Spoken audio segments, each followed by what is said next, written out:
Doyle, the next question is, many people believe that cutting spending is the best way to balance the budget. Specifically, what would you cut in Washington in spending? I'm looking at the fact that we need to have equivalency between taxes and tariffs for foreign and domestic production.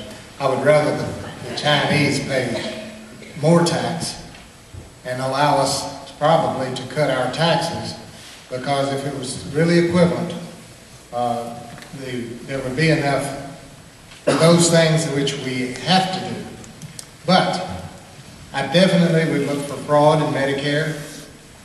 In October, there was a 60 Minutes had a session that said that in Miami, only 5% of payments on Medicare were legitimate, 95% were fraud. That's the type of thing I would look at first. Okay, thank you. Spending, Paul, what would you cut?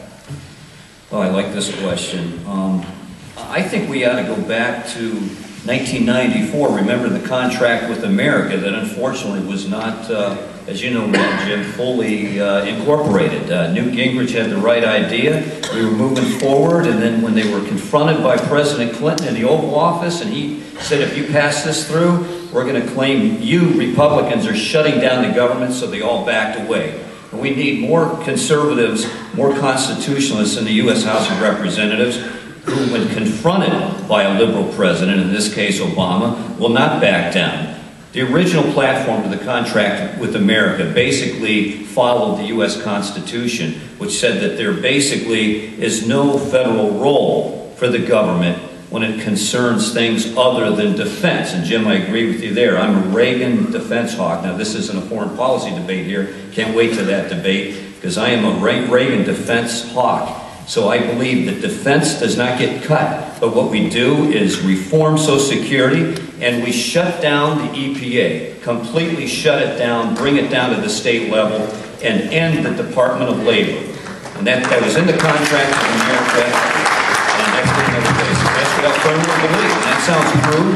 And at the same time we do this, we've got to keep the safety net there. You know, I'm a compassionate conservative. I do believe we need to keep the safety net, especially in the hard times we're following. But right now, end the EPA, Department of Labor, maybe even do something about the Department of Education. And spending. Well, I think Mr. Schiffer's a good man. He must be following the right directions. I'll tell you what, the truth of the matter is we've already covered Social Security, Medicare, and Medicaid. Those are major expenses that we've got to get under control. And quite honestly, I think although we can clean up the fraud and we can make adjustments, we're really going to have to look at the extent we offer those programs to the coming generation. Whether or not they're the same benefit or whether or not we change the parameters so that we can't afford them. I will tell you quite frankly, the fact is, in the current situation, when we cannot afford what we're already promising our American citizens, the last thing we need to be even taking a look at is a national health care system. Period.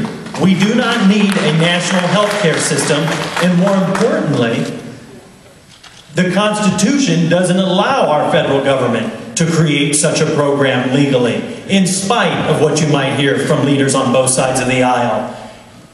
Healthcare, it's certainly not the role of the federal government to provide us with a new national healthcare system. It's the role of the state governments if they should choose to take it. In addition to that, I have to share with you, some of you probably seen the reports that have come out from the Heritage Foundation recently. They just recently reviewed the budget since Obama's been in to take a look at where spending is occurring. And I actually brought the list. Some of you probably received it in the mail. When we talk about cutting government spending, perhaps we should talk about the $92 billion worth of waste in corporate welfare, and then a variety of other things that we can talk about later. Jim, spending. You know, it's interesting. I guess I'll stay on point that how do you reduce expenses? As a businessman, you take a look at every expense. You freeze them first, as I had said earlier. And then you take a look at every individual expense and you determine which are necessary, which aren't necessary.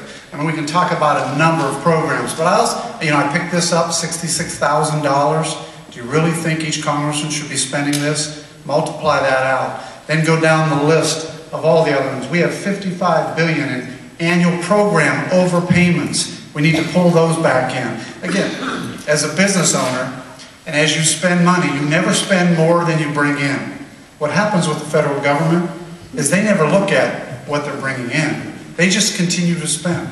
So when you send somebody to Washington that understands those principles, that you have to balance the budget, you can only spend what you bring in, you start to look at items. Every business that I operate has to operate within a certain expense level, and you have to be able to reduce your expenses to certain levels. So you can talk about healthcare, you can talk about earmarks. You know, $17 billion in earmarks. Now I said you shouldn't eliminate all of them, but you can eliminate them and drastically reduce that number. You know, eliminate redundant and unnecessary programs. There's a tremendous amount of programs our federal government has today that just need to be eliminated. But as a business person, you would get in and do that because you don't have the luxury of saying, turn on the printing machines, we need more money. Thank you.